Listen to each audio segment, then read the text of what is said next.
है project based learning हमारे भारत निर्माण की बात करते हैं।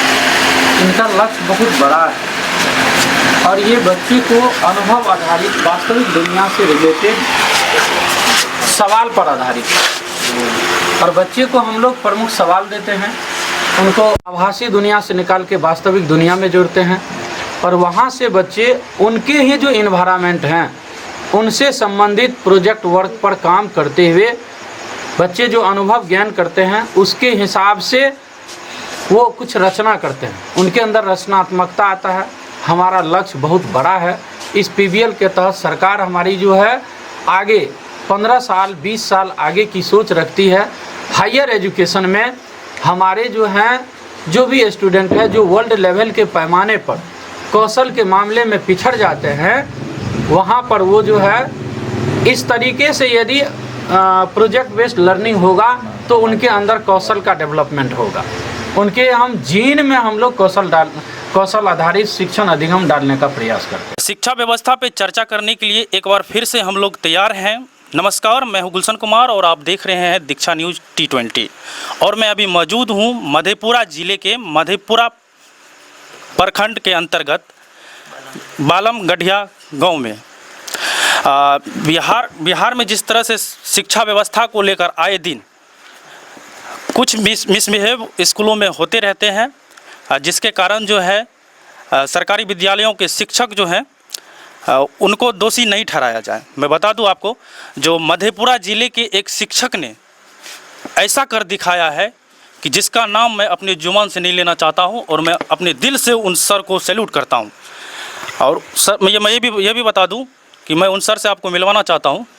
सबसे पहले तो सर स्वागत है आपका। धन्यवाद। क्या नाम हुआ सर आपका?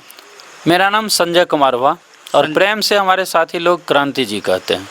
और जिस तरीके से सर आपने शिक्षा के प्रति ईमानदारी पूर्वक काम करके आज बिहार के मधेपुरा ज़िले को, जो कि शिक्षा को लेकर 38वें नंबर पे रैंक करती थी, और वो आज आपके जैसे ईमानदार शिक्षक के कारण 1 नंबर पे रैंक कर रही है, इसके बारे में सर क्या बोलना चाहेंगे आप? देखिए, इसमें तो हम यही कहेंगे कि हम सिर्फ जो है एक टीम लीडर की भूमिका में रहे। इसमें बहुत सारे लोगों का जो है पीबीएल में बहुत योगदान है, उनको भुलाया नहीं जा सकता। और सबसे बड़ी योगदान और सबसे ज़्यादा हम आभार व्यक्त करेंगे मधेपुरा के शिक्षक साथियों का कि हमारे जैसे एक साधारण शिक्षक जब उनके उन्मुखीकरण के लिए गए तो हमारी बात को बड़ी संजीदगी से उन्होंने सुना।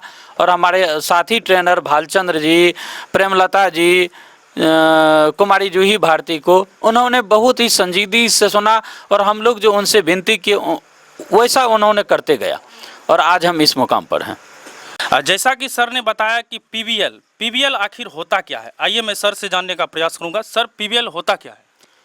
देखिए, पीबीएल जो है होता क्या है ये बाद में, पहले आप जान लें पीबीएल एक शुरुआत है। भारत के उच्च शिक्षा के क्षेत्रों में हमारे जो भी शिक्षा के क्षेत्र में जैसे IITian हो गए, MBA के छात्र हो गए, उन सब के बीच या जो भी हों उच्च लेवल पर, उनके कौशल को निखारने के लिए ऐसा लगा हमारे भारत के शिक्षाविदों को कि उनकी शुरुआत, कौशल की शुरुआत वर्ग 6 से लेकर के 8 के बीच होनी चाहिए। और उसी को ध्यान में रखते हुए ये प्रोग्राम लाया गया और NEP 2020 में पीबीएल को लाया गया है। पीबीएल अनुभव पर आधारित छात्रों के लिए, जो कि आभासी दुनिया से निकाल करके वास्तविक दुनिया से रूबरू कराती है। इसमें सवाल निर्धारित होते हैं, कुछ सवाल किए जाते हैं, छात्रों का समूह बनाया जाता है और ये एक दिन का प्रोग्राम नहीं होता है। पूरे एक पाठ को पूरे 5 दिन दे करके उनका अलग अलग लेसन प्लान तैयार किया जाता है और 5 दिन के गतिविधि को 5वें दिन प्रदर्शनी के साथ छात्रों में बहुत सारे कौशल निर्धारित किए गए हैं। कम से कम 12 कौशल होने चाहिए और रचनात्मकता जैसे जैसे कौशल उनके अंदर होने चाहिए। इनको निखारने के लिए जो है ये गतिविधि आधारित, प्रोजेक्ट आधारित गतिविधि ना कहें, गतिविधि जो है कहीं ना कहीं वो एक दिवसीय हुआ करता था, प्रोजेक्ट आधारित ये शिक्षण पद्धति है। अच्छा सर, मेरा एक और सवाल रहेगा आपसे। जो मधेपुरा ज़िला है वो 38वें नंबर पे रैंक कर रही थी, और जो कि बहुत ही असंभव काम था उसको फर्स्ट नंबर पे रैंक करवाना। तो ये सर आप कैसे करवाए, असंभव काम को संभव कैसे करवा दिए सर? देखिए, इन जब 22 सितंबर 2024 को पहली बार SCRT, BEP और PVL के स्टेट लेवल के ग्रुप में जब ये रैंकिंग जो है जारी हुआ, तो हम भी उससे जुड़े हुए थे। जैसे ही डाटा हम देखे तो सबसे पहले हम डायरेक्ट प्रिंसिपल साहब से मिले, उसके बाद हम अपने संबंधित जिला के शिक्षा अधिकारी से मिले। तो उसमें हम धन्यवाद देना चाहेंगे मधेपुरा के जिला शिक्षा पदाधिकारी को, सर्व शिक्षा अभियान के हमारे DPO सर अभिषेक बाबू को। उन लोगों ने बहुत ही संजीदगी दिखाते हुए हमारे T coordinator Rajeev Ranjan sir को निर्देशित किया कि आप इस पर कुछ काम करें, जब हमारे ट्रेनर तैयार हैं तो क्या हम लोग कर सकते हैं, आप इससे मीटिंग करें। उन्होंने मेरा मीटिंग निर्धारित करवाया और राजीव सर कुछ कदम आगे बढ़ करके उन्होंने हमें कहा कि क्या कर सकते हैं। तो फिर मैंने उनसे इतना ही मांग किया कि सर हमें शिक्षकों से रूबरू करा दीजिए, हमें पूरा उम्मीद है यदि PVL और MIP को हम समझा दें, हम अपने शिक्षकों के साथ विचार साझा कर लें, हम मधेपुरा में इतने बुरी स्थिति में नहीं रहेंगे, हमारा रैंकिंग सुधरेगा। और राजीव रंजन सर ने यथासंभव हमें जो है कहीं ना कहीं वो हमें जो आवश्यक सामग्री होने चाहिए वो भी प्रोवाइड करने का प्रयास किए। जहाँ कहीं जिस भी प्रखंड में हम जाते थे, कहीं कोई दिक्कत होता था तो हम फोन थे, तुरंत वो संजीदगी दिखाते हुए तुरंत एक्शन, और हमारे प्रशिक्षण में कहीं कोई त्रुटि न रह जाए, कमी न रह जाए, उनको वो दूर करने का प्रयास करते थे। और राजीव रंजन सर जब हमें सपोर्ट करने लगे, उसी कड़ी में हमारे एक प्रमुख सहयोगी हमारे साथ PVL में काम करने वाले भालचंद्र मंडल जी, उनसे मैंने आग्रह किया और भालचंद्र जी भी हमें साथ देने का प्रयास किए। उसी के साथ हमारे साथ जो हमारे टीम में नहीं थी, 2 शिक्षिका का विशेष रूप से हम नाम लेना चाहेंगे।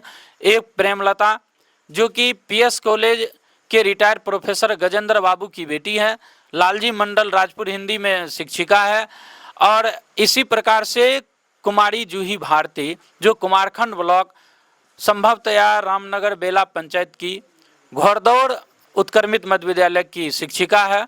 उनका घर जो है सिंहेश्वर ब्लॉक के लालपुर सरोपट्टी में पड़ता है। पति संभवतया संदीप मिश्रा जी हैं। और इन लोगों ने हमारे साथ जम करके काम करना शुरू किए, और हम लोग 9 बजे रात से लेकर के 12 बजे रात तक कॉन्फ्रेंस पर रहते थे, और हम अपना अपना कॉपी कलम लेके बैठते थे। PVL क्या है, बहुत ही सहज सुलभ रूप में हम शिक्षकों के बीच इसे कैसे ले जाएं, MIP में कोई दिक्कत ना हो, इनके लिए हम क्या क्या स्ट्रेटजी अपना सकते हैं। 9 बजे से लेके 12 बजे रात तक पूरे 15 दिनों तक लगातार हम लोगों ने प्लानिंग बनाने का काम किया, उनको समझने का प्रयास किया।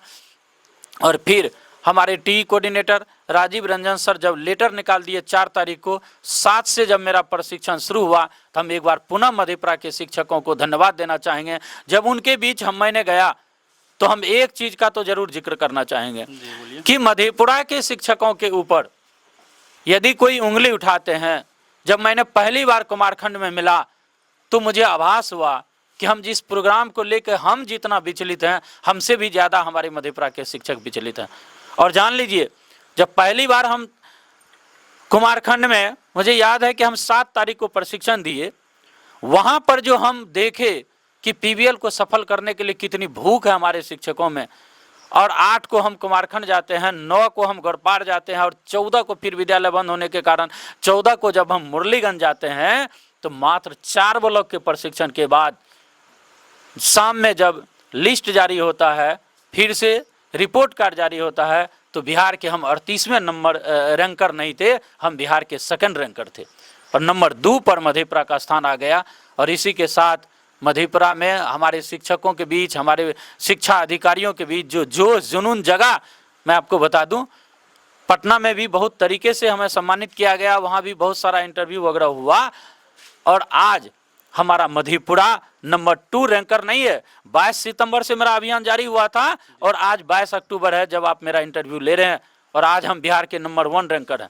और ये काम हम तब तक सफल नहीं कर सकते थे जब तक हमारे मधेपुरा के शिक्षक साथी साथ नहीं देते। और इसी की कड़ी में हम और कुछ नाम लेना चाहेंगे। आपको हम बताना चाहते हैं कि हम 4 ही लोग नहीं रहे। उसके बाद जब आप उधर जाएंगे गम्हरिया तो मृत्युंजय पांडे जी हैं, उन्होंने मुझे साथ देना शुरू कर दिए। उसके बाद जब वहाँ से बढ़ेंगे शंकरपुर ब्लॉक में जयकुमार ज्वाला जी हैं, वो भी जम के साथ दिए। मधेपुरा में हमारी टेक्निकल टीम के पहले मेंबर भी अभी भी मेंबर हैं दिलीप कुमार दास जी, वो भी जम के साथ देना शुरू किए। मुरलीगंज में पूनम शर्मा जी, वो भी जम के साथ देना शुरू की। और हाँ, मुरलीगंज ब्लॉक के स्पेशली हम वहाँ के बीओ साहब का जरूर नाम लेना चाहेंगे कि गुणानंद बाबू बहुत ज़्यादा सपोर्ट किए, सिर्फ अपने ही ब्लॉक में नहीं दूसरे जगह भी फ़ोन करके वो हमें इस पीवीएल को सफल करवाने में बहुत बड़ी भूमिका निभाए, फ़ोन भी करते थे। और फिर जब आप आगे बढ़ते हैं तो उदा किशनगंज की तरफ जब हम बढ़ते हैं तो हमारे साथ राजीव कुमार झा जी, आलमनगर में सोनू कुमार सिंह जी, उसके बाद पुरैनी में जब जाएंगे तो श्रीनिवास जी, चौसा में जब जाएंगे तो भालचंद जी भी चौसे के ही हैं, और वहाँ विजय कुमार जी, ये सारे लोग बहुत ज़्यादा मदद किए और अपने टीम की संख्या को इस रूप में बढ़ाना शुरू किए कि आज हमारी संख्या, हम जो है एक दूसरे को मदद करते हैं। कैसे हम इतनी बड़ी क्रांति कर दिए तो मैं आपको बता दूं, कम से कम 70 से 80 शिक्षक हैं जो हमेशा उपलब्ध रहते हैं। कहीं किसी विद्यालय में किसी शिक्षक को दिक्कत होता है, पीवीएल और एमआईपी नहीं समझते हैं, तो तुरंत वो लोग अपना अपना सब प्रखंड में सब नंबर जारी करते हैं। जहां दिक्कत हो, रात के 12 बज रहे हों या दिन के 12 बज रहे हैं, वो हमेशा तत्पर रहते हैं शिक्षकों को मदद करने के लिए। तो ऐसे टेक्निकल टीम जहां हों, जिनके पास हों, इतने समर्पित साथी जहां हों, वो सफल नहीं होंगे क्या? अच्छा सर, मेरा एक और सवाल रहेगा सरकारी विद्यालयों को लेकर के। जहाँ पे जो है सर उचित शिक्षा व्यवस्था नहीं है सर, बहुत सारे ऐसे शिक्षक हैं जो अच्छे से पढ़ाते नहीं है विद्यार्थियों को, सर उसके बारे में आप क्या बोलना चाहेंगे? हम एक आग्रह करेंगे, हमें सबसे पहले अपनी धारणा बदलनी चाहिए। हम लोग सीधे सरकारी विद्यालय पर उंगली उठा देते हैं। कभी आप सोचें कि एक सरकारी विद्यालय के शिक्षक बनने के लिए कितना पापड़ बेलना पड़ता है, सर का बाल उड़ जाता है। वो कितने दिन के ट्रेनिंग कॉलेज में जाने के लिए कितना तपस्या करना पड़ता है, कितना मेहनत, वो कंप्लीट करके ट्रेनिंग कॉलेज जाते हैं और ट्रेनिंग कॉलेज से निकलते हैं तो फिर जो है सी-टेट, एस-टेट, बी-टेट, पता नहीं कितने उनको जो है कंपटीशन से गुजरना पड़ता, और फिर बीपीएससी भी देते हैं अब। और इतने सारे दरवाजे को तोड़ते हुए जो आदमी पहुंचे हैं इस मुकाम पर, आप उनके क्वालिटी पर उंगली उठाते हैं। जरा सोचिए, कभी आप माहौल उनको देते हैं? हम तो मधेपुरा के अभिभावकों से करबद्ध प्रार्थना करते हैं, एक बार आप हमारे सरकारी विद्यालय के शिक्षकों को माहौल तो दें। आप देखिए फिर वो शिक्षक आपके बच्चे का भविष्य किस प्रकार से निर्माण करते हैं। हमारे शिक्षक काम करने के लिए तैयार हैं, आप उनको उचित माहौल दें, फिर देखिए आप जो उम्मीद नहीं करेंगे उससे ज़्यादा आपको वो सफलता हासिल करके देंगे। आप विश्वास तो कीजिए हमारे सरकारी विद्यालय के शिक्षकों पर। आपको हमारे सरकारी विद्यालय के शिक्षकों से ज़्यादा प्राइवेट स्कूल में भरोसा है, तो हम क्या कर सकते हैं? हमारे सरकारी विद्यालय के शिक्षकों पर भरोसा करके देखिए, फिर हम रिजल्ट दे रहे हैं आपको। और हमारे बीच जो है युवा छात्र भी मौजूद हैं, मैं उनसे भी बात करने का प्रयास करूंगा। क्या नाम हुआ सर आपका? जी, मेरा नाम ऋतु रंजन कुमार को। जी, ये जो सर मधेपुरा जिला जो है 38वें नंबर पे रैंक करती थी शिक्षा व्यवस्था को लेकर के, और क्रांति सर जैसे जो हैं शिक्षक ईमानदारी पूर्वक शिक्षा के प्रति काम करते हुए उन्होंने कर दिखाया है आज। जो अगर हम ईमानदारी पूर्वक काम करेंगे तो पूरे बिहार का शिक्षा व्यवस्था में जो है सुधार लाया जाएगा होगा। इसके बारे में क्या बोलेंगे सर? जी बिल्कुल, देखिए सर जो है संजय कुमार सर नाम है, और सर का उपनाम है क्रांति। जी, नाम भी क्रांति, काम भी क्रांति, हमेशा से हर क्षेत्र में जहां भी आप देखें सर, हालांकि सर ने अपनी पूरी डिटेल बताए हैं जी, उसमें हर एक क्षेत्र में, चाहे खेल के क्षेत्र में हो, सामाजिक कार्य के क्षेत्र में हो, चाहे वो शिक्षा के क्षेत्र में हो, किसी भी क्षेत्र में अगर आप देखेंगे सर का इतिहास पलटाएंगे तो निश्चित तौर पर आपको जो है वो क्रांति, जो बदलाव होती है वो आपको देखने को मिल जाएगा। और सर ने जो एक बड़ा क्रांति जो हाल में कर दिखाए हैं,